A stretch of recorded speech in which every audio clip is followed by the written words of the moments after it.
I just opened out of the box this Regal Edge knife that was sent for my review, and this thing is a thing of beauty. Now, when you open it up initially, the actual knife itself, yes, is in the holder, is in the sheath, but it is enclosed in like double plastic wrap because it's fully pre-oiled, which I think was a really cool touch. I'm gonna open it up just so you can actually see. Look at this carbon steel blade. This is a 10-inch knife. The blade is 5 inches long. And you've got two different things that I love about this thing.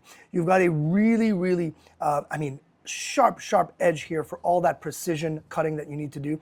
You've got another one right here that's a little bit more of that harder edge if you're wanting to, and I've seen these before, obviously, if you're camping, if you're on the trail, if you're building things, if you need kind of like that survival perfect knife, this is it, because it is strong enough and thick enough to get some, proper hitting with like either a hammer or a piece of wood to be able to get through the other side, obviously.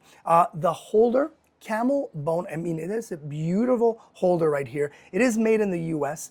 Love the fact that the blade goes and runs all the way through that 10-inch long. So essentially the blade is 10 inches long, but you only see that 5 inches out because the blade goes right through the butt of that knife, and it is a beautiful, beautiful knife. Love the fact that it is carbon steel, because that means the way they built it, it is going to stay sharp and strong for a super long time before you even have to start, sharpening it, obviously.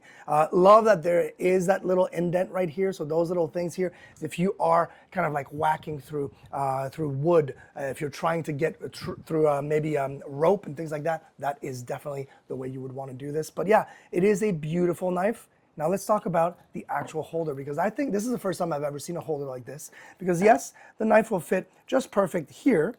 But then you're asking yourself, what is this for? Well, this is literally, these can be, and this is the cool thing. So you've got that hoop here. So if you want to have vertical position on your belt, you can actually have it like that. Or you can use this and have horizontal position. Some people like the horizontal position, whether it's this side, and then you have the butt of the knife like that, so you can actually grab it like this. So you do have that, that choice between vertical and horizontal. But yes, as a whole, this knife, as you can see, is a beauty.